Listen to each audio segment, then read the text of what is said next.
اللہ اللہ تو سرکار غوثیت مآب کی شان میں عرض کر رہا تھا، غوث پاک نے فرمایا میرا یہ قدم ہر ولی کی گردن پر۔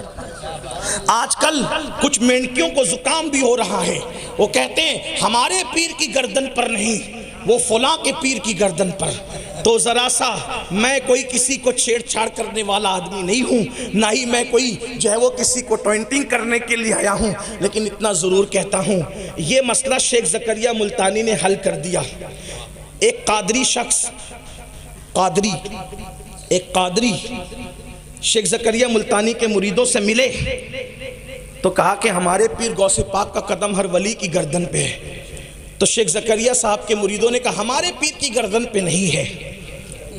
تو وہ قادری صاحب جو تھے وہ انہی کے ساتھ چل پڑے، چونکہ وہ جا رہے تھے شیخ زکریا ملتانی سے ملنے کے لیے۔ وہاں پہنچے، کہا دیکھا حضرت آپ کے مرید لوگ کیا بات کرتے ہیں، جو کچے بچے ہوں جو ولی نہ ہوں وہ اس طرح کی بات کر سکتے، لیکن اولیاء کی بات اولیاء کی طرح ہوتی ہے۔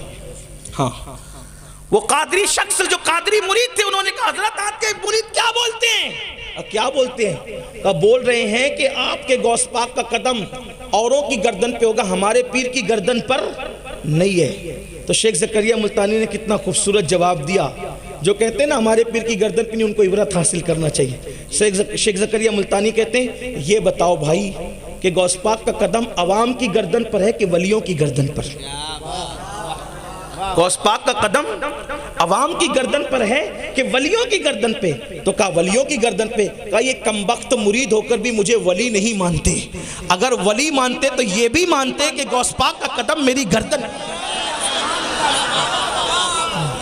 ہاں اب اگر کوئی یہ کہتا ہے کہ ہمارے پیر کی گردن پہ نہیں تو وہ شیخ زکریا ملتانی کا یہ جملہ یاد رکھا کرے، اس سے ہمارے غوث کا کچھ نہیں بگڑتا، آپ کے پیر کی عظمت جو ہے وہ خطرے میں پڑ جاتی ہے، اس لیے کہ تو گھٹائے سے کسی کے نہ گھٹا ہے نہ گھٹے، جب بڑھائے تجھے اللہ تعالیٰ تیرا، اور عقل ہوتی تو خدا سے نہ لڑائی لیتے، وہ بڑھائے تو گھٹائے اسے منظور بڑھانا تیرا، اور وَرَفَعْنَا لَكَ ذِكْرَكَ ہے سایہ تجھ پر، ذکر اونچا ہے تیرا، بولے بالا تیرا۔ تو عرض یہ کر رہا تھا غوث پاک نے جب کہا تب کہا، لیکن غوث پاک نے جب کہا نہیں تب بھی لوگوں نے گردن جھکائی۔ ابھی غوث پاک پیدا نہیں ہوئے تھے، ان کے پیروں کے پیر حضرت سید الطائفہ طاؤس العلماء سیدنا جنید بغدادی رضی اللہ تعالیٰ عنہ ایک دن خطبہ دیتے ہوئے کہتے ہیں کہ آپ کا قدم میری بھی گردن پر، آپ کا قدم میری بھی گردن پر۔ جب خطبہ مکمل ہوا تو لوگوں نے پوچھا سرکار آپ نے خطبے کے درمیان یہ بات کیسے کہہ دی، بظاہر بے جوڑ لگتی تھی کہ آپ کا قدم میری بھی گردن پر؟ تو کہا کہ جب میں خطبہ دے رہا تھا تو اس وقت مجھے حالت کشف میں بیان کیا گیا، الہام کیا گیا کہ ایک بندہ آئے گا اور اسی بغداد کی زمین سے وہ اعلان کرے گا کہ میرا یہ قدم ہر ولی کی گردن پر ہے، تو سارے ولی اپنی گردنوں کو جھکا دیں گے۔ میں نے سوچا جب جھکائیں گے تب جھکائیں گے، میں تو ابھی سے ان کے نام پہ اپنی گردن کو جھکا رہا۔ سید الطائفہ جنید بغدادی نے گردن جھکائی۔ آؤ سنیو، جو ہمارا وسیلہ ہے کتنا مضبوط وسیلہ ہے، اپنے نصیبے پہ ناز کرو۔ امام اربلی تفریع الخاطر فی مناقب عبد القادر میں لکھتے ہیں، یہ امام اربلی کوئی معمولی آدمی نہیں ہے، امام اربلی محدث بھی ہے، صوفی بھی ہے، اور ایک عظیم اللہ کے برگزیدہ بندے بھی ہے۔ انہوں نے اپنی کتاب میں لکھا جس کو میں اپنے الفاظ کے جامع میں بیان کرنا چاہتا ہوں، ایک ایک بندہ توجہ سے سننا، خواتین اسلام بھی توجہ سے سنے۔ امام اربلی نے جو لکھا ہے اس سے پہلے ایک چھوٹی سی تمہید، اس کو بیان کرنے سے پہلے تاکہ گفتگو جڑ جائے اور آپ کے سمجھ میں آ جائے۔ دیکھو آپ نے ایک واقعہ سنا ہوگا ہمارے خطبہ سے، ہمارے علماء سے، ہمارے مشائخ سے، بڑا مشہور واقعہ ہے کہ اللہ کے حبیب علیہ الصلوۃ والتسلیم نے اپنا جبہ شریف حضرت سیدنا فاروق اعظم کو اور مولائے کائنات کو دیا اور ارشاد فرمایا اے علی اور عمر، جو میرا غلام، میرا عاشق اویس قرنی تمہیں ملے تو میرا یہ جبہ اس کو دے دینا. یہ آپ نے سنا ہوگا. اور پھر اس پر بہت سی باتیں بیان کی جاتی ہے کہ جب وہ جبہ دیا گیا تو پھر فاروق اعظم نے حضور کا سلام اویس قرنی کو پیش کیا. تو اویس قرنی نے پھر عرض کیا امیر المومنین جس وقت میرا نام رسول اللہ کی زبان پہ آیا تھا تو اس وقت حضور کی کیفیت کیا تھی؟ تو فاروق اعظم کہنے لگے اے اویس تو اتنا بڑا عاشق ہے تو آخر تو حضور سے ملنے کیوں نہیں آیا؟ تو اویس قرنی نے یہ عرض کیا کہ حضور یہ بتائیں کہ میں تو ملنے نہیں آیا, میں تو دیکھنے نہیں آیا, لیکن آپ نے تو بار بار حضور کو دیکھا ہے, یہ بتائیں حضور کی بھویں الگ الگ تھی یا ملی ہوئی تھی؟ فاروق اعظم رونے لگے اور کہتے اویس یہی تو رونا ہے, جب بھی نظر اٹھتی ادب کی وجہ سے جھک جاتی تھی, چہرے سے واپس لوٹ آتی تھی. لیکن اویس قرنی کہتے ہیں امیر المومنین لیکن میں بتا سکتا ہوں کہ بھویں ملی تھی یا الگ الگ تھی. جب کوئی دور سے دیکھتا تھا تو حضور کی بھویں ملی ہوئی نظر آتی تھی اور قریب آ کر دیکھتا تھا تو الگ الگ نظر آتی تھی. اس کے علاوہ بھی روایتیں ہیں, اس کے اختلاف کی طرف نہیں جاتا, لیکن بہرحال یہ ملاقات اویس قرنی اور سیدنا فاروق اعظم اور مولا علی کی بڑی مشہور ہے. صوفیہ نے بہت تفصیل سے اس کو لکھا ہے, لیکن ایک بات آپ سے کہنا چاہتا ہوں. امام اربلی اب یہاں لکھتے ہیں, یہاں سے امام اربلی کی گفتگو شروع ہوتی ہے. امام اربلی کہتے ہیں کہ جب رسول پاک کا جبہ فاروق اعظم اور مولائے کائنات حضرت اویس قرنی کے پاس لے کر کے گئے تو اویس قرنی سے کہا کہ حضور نے تمہیں سلام کہا, جبہ بھی دیا, کہا حضور کی امت کے لیے دعا کرو. یہ حضور کا حکم ہے. یہاں سے ہم حدیث سے یا روایت سے اشارت النص کے طور پر یہ بات اخذ کر سکتے ہیں کہ ولی کے پاس سفر کر کے جانا یا بھیجنا کسی مولوی کی بدعت نہیں بلکہ رسول اللہ کی سنت ہے. حضور نے فاروق اعظم اور مولا علی کو شد رحال کا حکم دیا کہ سفر کر کے وہاں تک جاؤ. جو لوگ کہتے ہیں نا کہ 3 مسجدوں کے علاوہ شد رحال جائز نہیں ہے, ان کو پتہ ہونا چاہیے کہ حضور بھیج رہے ہیں, آقا بھیج رہے ہیں. پھر سلام بھی بھیجا اور جبہ بھی بھیجا, اور جبہ ہوتا ہے کپڑے کا. تو اشارت النص کے طور پر یہ بات بھی ہم اخذ کر سکتے ہیں کہ جب جبہ کپڑے کا ہوتا ہے تو چونکہ ولی زمین کے اوپر تھا تو زمین کے اوپر کا کپڑا بھیجا. تو اگر ولی زمین کے اوپر ہو تو زمین کے اوپر کا کپڑا بھی بھیجنا جائز, اور اگر ولی زمین کے اندر ہو تو پھر زمین کے اندر کا کپڑا جسے ہم قبروں پر چادر کہتے ہیں وہ بھی بھیجنا جائز.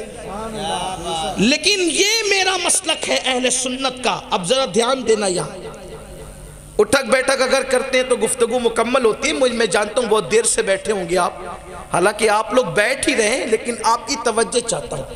دھیان دینا, ہم اہل سنت قبروں کے اوپر چادر ڈالنے کے قائل ضرور ہیں, لیکن ایک ہی چادر. اب دوسری چادر اگر ڈالنا ہے تو ہم اہل سنت و جماعت کا پیغام یہ ہے, حالانکہ اسٹیج پر علماء کثرت سے ہیں, سبق سنانے کے طور پہ یہ فکر پیش کر رہا ہوں, اگر غلطی کروں تو یہ اب بھی اصلاح کر دیں. ایک چادر ڈالو, چادر کا مقصد قبر کی تعظیم بتانا, احترام بتانا, بس یہ بتانا مقصود ہے کہ یہ شرابی کی قبر نہیں, جواری کی قبر نہیں, بے نمازی کی قبر نہیں, اللہ کے دوست کی قبر ہے. بس اس طرح بتانے کے لیے, عظمت اور بزرگی بتانے کے لیے ایک چادر سے کام ہو گیا. اب دوسری اگر چادر ڈالنا ہے تو وہ کسی ولی کی مزار پہ ڈالنے کی بجائے اگر زیادہ ثواب پانا ہے اور ولی کی زیادہ خوشی چاہیے تو اس ولی کی قبر پہ ڈالنے کی بجائے کسی بیوہ کے سر پہ ڈال دو, کسی یتیم بیٹی کے سر پہ ڈال دو. اس لیے کہ اب وہاں ضرورت نہ رہی, ضرورت اب یہاں ہے. لیکن کیا کہوں اہل سنت کی عوام کو,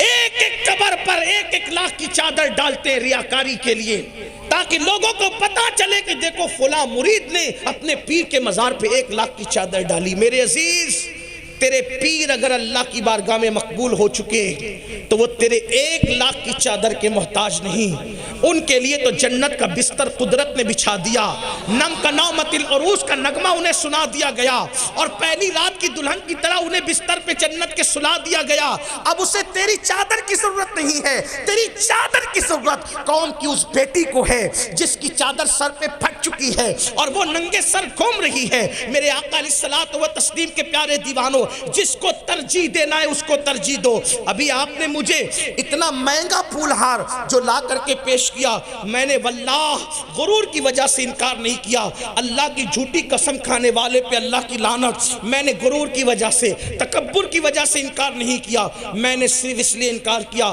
اور میں ہر جلسے میں یہ پیغام ہندوستان میں دے رہا ہوں، اتنا مہنگا ہار 2-4 سیکنڈ کے لیے مجھے مت پہناؤ، مت پہناؤ، کم سے کم یہ ہار 2000 سے کم کا نہیں ہوگا۔ لیکن آپ سے کہوں میں کیسے پہن لوں؟ دیر تک تو پہن سکتا نہیں، کیونکہ میں دولہا نہیں ہوں، کوئی نکاح کے لیے تو آیا نہیں، دیر تک پہن کے بیٹھ نہیں سکتا، وزنی ہے، 2 سیکنڈ میں 4 سیکنڈ میں اتار دوں گا۔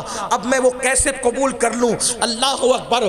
جس قوم کی بیٹیاں سگنلوں پہ برقع پہن کر بھیک مانگ رہی ہو، اس قوم کے خطیب کو یہ کیسے زیبا دیتا ہے کہ وہ 2 سیکنڈ کے لیے 2000 کا ہار پہن کر کے اتار کے ضائع کر دے۔ یہ ہار پہننے والا بھی قیامت کے دن پوچھا جائے گا، اور ہار پہنانے والوں سے بھی پوچھا جائے گا۔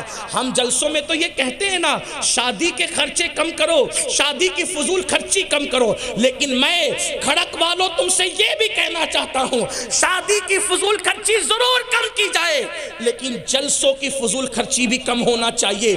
ہم ایک ایک مقرر کو، ایک ایک پیر کو 10-10 ہار پہناتے ہیں۔ پوچھنا چاہتا ہوں، یہ قوم کے خون پسینے کی کمائی 2-2 سیکنڈ میں ضائع کرنے کے لیے نہیں ہے۔ اسلامی فکر کیا ہے؟ اسلامی فکر کیا ہے؟ ہمارے مسلک کی فکر کیا ہے؟ جب سیدنا صدیق اکبر دنیا سے جانے لگے تھے تو صدیق اکبر نے کہا تھا، لوگوں مجھے اپنے پرانے کپڑوں میں دفن کر دینا، مجھے اپنے پرانے کپڑوں میں دفن کر دینا، اگر اللہ راضی ہے اس سے بہتر وہ مجھے لباس جنت کا دے دے گا، اور اگر اللہ ناراض ہے کسی سے تو قیمتی کفن اس کو نجات نہیں دلا سکتا، وہ قیمتی کفن بھی بوسیدہ ہو جائے گا، سڑ جائے گا۔ اگر اللہ ناراض ہے تو، اور اللہ راضی ہے تو اس